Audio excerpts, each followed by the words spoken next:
இறைவனை நோக்கி மன்றாடுவோம். என்னை அல்லாமல் உங்களாலே ஒன்று செய்து கொள்ள முடியாது என்று சொல்லி போன எங்கள் இறைமகனார் கர்த்தராகிய இயேசு கிறிஸ்துவே, இந்த வேளையிலும் கூட உம்முடைய சகாயத்தை நாடினவர்களாக நாங்கள் வந்திருக்கிறோம் ஐயா. நீர் எங்கள் வாழ்க்கையை பக்குவப்படுத்த வேண்டுமாய் நாங்கள் மன்றாடுகிறோம். இதை நாங்கள் கேட்டு மகிழ, இதை நாங்கள் பாடி மகிழ, இதை சிந்தித்து இன்புற, எல்லாவற்றுக்கும் மேலாக கேட்டவைகளை நாங்கள் கடைபிடித்து ஒழுக, உமக்கு பிரியம் உண்டாக வாழ எங்களுக்கு அனுக்கிரகம் செய்யும். இயேசுவின் மூலம் பிதாவே, ஆமென்.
கிறிஸ்துவுக்குள் அன்பானவர்களே, இந்த இன்னிசையில் நற்செய்தி என்ற நிகழ்ச்சியின் மூலமாக உங்களோடு தொடர்பு கொள்வதில் நாங்கள் மிக்க மகிழ்ச்சி அடைகின்றோம்.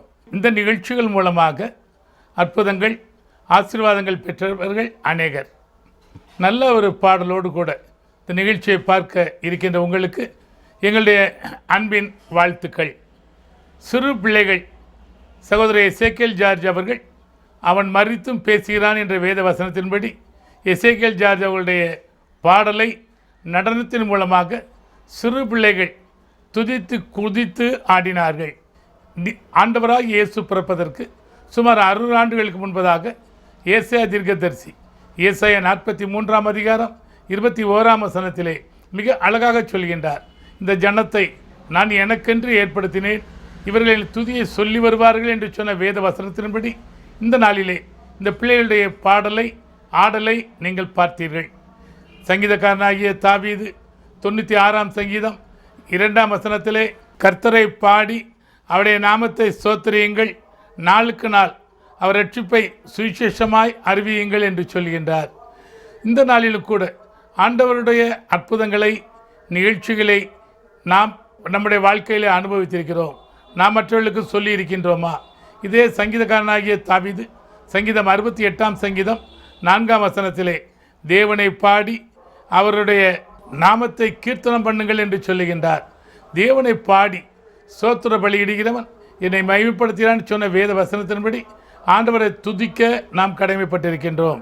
சங்கீதம் 66ஆம் சங்கீதம் 16ஆம் வசனத்திலே, தேவனுக்கு பயந்தவர்களே, நீங்கள் எல்லாரும் வந்து கேளுங்கள், அவரின் ஆத்மாவுக்கு செய்ததை சொல்லுவேன் என்று சொல்லி ஏசாயா மிக அழகாக சொல்லுகின்றார். நம்முடைய வாழ்க்கையிலே ஒவ்வொரு நாளும் நாம் அநேக அதிசயங்களை நாம் கடந்து செல்கின்றோம்.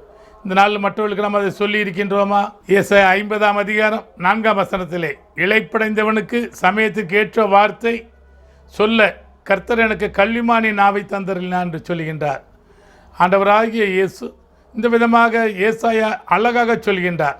இளைப்படைந்தவனுக்கு சமயத்திற்கு ஏற்ற வார்த்தையை சொல்லும்படியாக இந்த வார்த்தைகள் எனக்கு தந்தார் என்று சொல்லி ஏசாயா சொல்லுகின்றார்.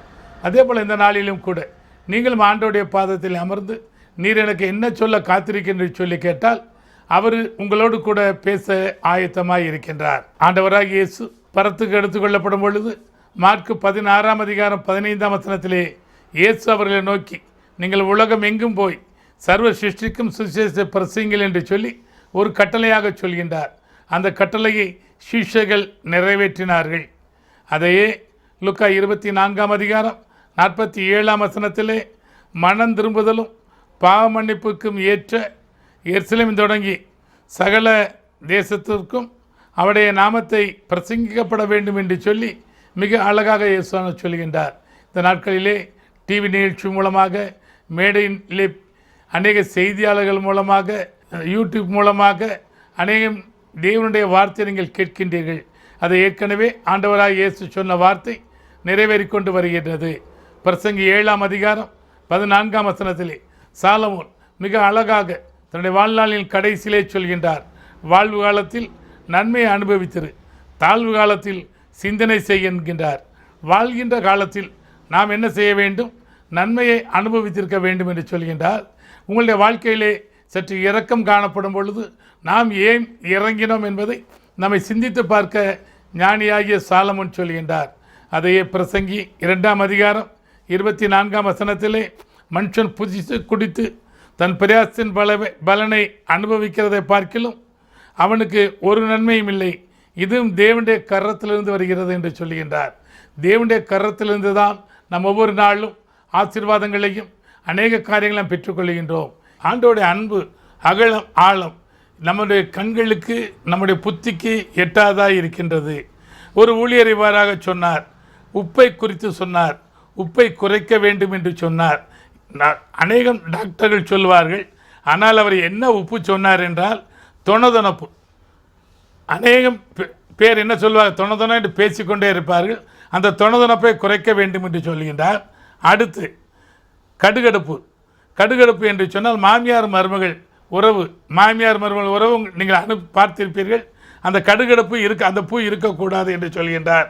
அதையே படபடப்பு, இளைஞர்கள் பார்த்தீர்கள் என்று சொன்னால் பைக்கில் செல்வதை பார்த்த படபடப்பு குறைக்க வேண்டும் என்று சொல்லுகின்றார். அதே போல் கிடுகிடுப்பு, கோபம், அந்த உப்பும் குறைக்க வேண்டும் என்று சொல்லுகின்றார்.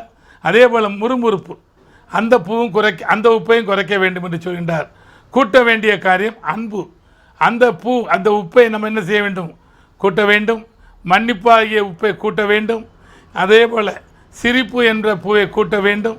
அதே போல் கடைசியாக மன்னிப்பு. ஆண்டவராய் இயேசு சிலுவையிலே பிதாவே அவர்களுக்கு மன்னிப்பு சொந்த மன்னிப்பு, அந்த உப்பை கூட்ட வேண்டும் என்று சொல்லி விரும்புகிறார். நாங்கள் நீடிய பொறுமையாயிருந்து ரெட்டிப்பான ஆசீர்வாதத்தை பெற்றுக்கொண்ட யோபு வாழ்க்கை வரலாறு, மாமியாரோடு ஒட்டி கொண்டு அழகான இயேசுவை சந்ததியை பெற்றெடுத்த ரூத் வாழ்க்கை வரலாறு, பாதை தவறி போய் மீண்டு வந்த யோனா வாழ்க்கை வரலாறு, அதோடு மாத்திரமல்ல ராக்லண்ட் வாழ்க்கை வரலாறு, பரபாஸ் வாழ்க்கை வரலாறு ஆகியவற்றை ஒளி காட்சியாக மேடையிலே நாங்கள் நடித்து கொண்டு வருகிறோம். நீங்களும் விரும்பினார் உங்கள் பகுதியிலே வந்து 25 பேரை கொண்ட குழுவாக வந்து ஆண்டவர் நாமத்தை உயர்த்த காத்திருக்கிறோம். இந்த நிகழ்ச்சியை பார்த்த உங்களுக்கு எங்களுடைய அன்பின் வாழ்த்துக்கள். தொடர்ந்து நல்ல ஒரு ஜெபத்தை கேட்டு ஆசீர்வாதத்தை பெற்றுக்கொள்ளும்படியாக உங்களை அன்பாய் கேட்டுக்கொள்கிறோம். நன்றி.